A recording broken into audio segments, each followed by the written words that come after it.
आपने कभी सोचा है कि अगर एक दिन आपसे आपकी आवाज़ छीन ली जाए तो क्या होगा?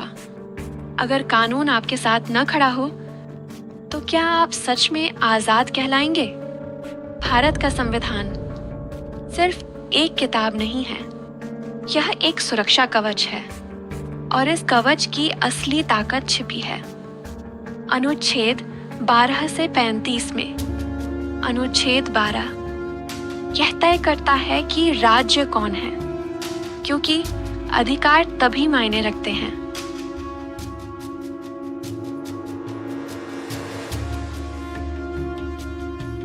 कहता है कोई भी कानून जो आपके मौलिक अधिकारों के खिलाफ होगा वह शून्य होगा। यही वह सिद्धांत है जिसने भारतीय लोकतंत्र को मजबूती दी। फिर आता है समानता का अधिकार। अनुच्छेद 14 से 18 कानून की नज़र में सभी बराबर, धर्म, जाति, लिंग के आधार पर भेदभाव निषिद्ध, अस्पृश्यता शब्द, झूठी उपाधियां शब्द। यह सिर्फ शब्द नहीं थे, यह सदियों की बेड़ियां तोड़ने का ऐलान था। फिर आता है स्वतंत्रता का अधिकार। अनुच्छेद 19 बोलने की आज़ादी, इकट्ठा होने की आज़ादी, संगठन बनाने की आज़ादी, देश में कहीं भी रहने और काम करने की आज़ादी। लेकिन यह पूर्ण स्वतंत्रता नहीं है, यह जिम्मेदारी के साथ दी गई स्वतंत्रता है। अनुच्छेद 20 एक अपराध के लिए 2 बार सजा नहीं, खुद के खिलाफ गवाही देने की मजबूरी नहीं। अनुच्छेद 21 पन और व्यक्तिगत स्वतंत्रता का अधिकार। यही अनुच्छेद समय के साथ विस्तृत हुआ और इसमें गरिमापूर्ण जीवन, शिक्षा, पर्यावरण सब शामिल हो गए। अनुच्छेद 21A वर्ष के बच्चों के लिए शिक्षा अनिवार्य।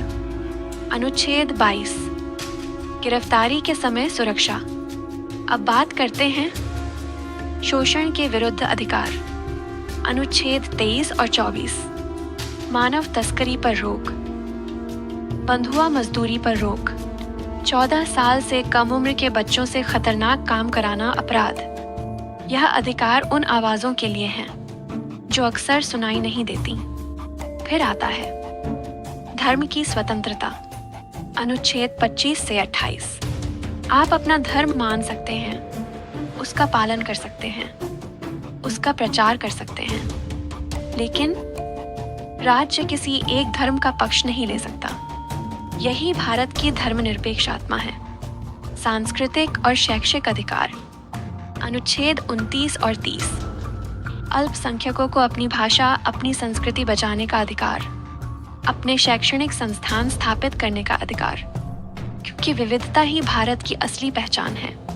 और फिर शक्तिशाली हथियार। अनुच्छेद 32 अगर आपका अधिकार छीना जाए तो आप सीधे सर्वोच्च न्यायालय जा सकते हैं। रिट, न्याय, संवैधानिक उपचार, इसे संविधान की आत्मा कहा गया। अनुच्छेद 33 से 35 जहां जरूरत हो सुरक्षा बलों के लिए कुछ प्रतिबंध लगाए जा सकते हैं। मार्शल लॉ की स्थिति में सीमाएं तय हो सकती हैं और कुछ विषयों पर कानून बनाने का अधिकार केवल संसद के पास है। लेकिन याद रखिए, मौलिक अधिकार सिर्फ किताब में लिखे शब्द नहीं हैं। ये तब जीवित रहते हैं जब नागरिक जागरूक रहते हैं, जब सवाल पूछे जाते हैं, जब अन्याय के खिलाफ आवाज उठती है, जब कानून का सम्मान होता है। संविधान ने हमें अधिकार दिए हैं। अब सवाल यह है, क्या हम उन्हें समझते हैं? क्या हम उन्हें जीते हैं? क्योंकि अधिकार दिए जा सकते हैं, पर उन्हें बचाए रखना हमारी जिम्मेदारी है।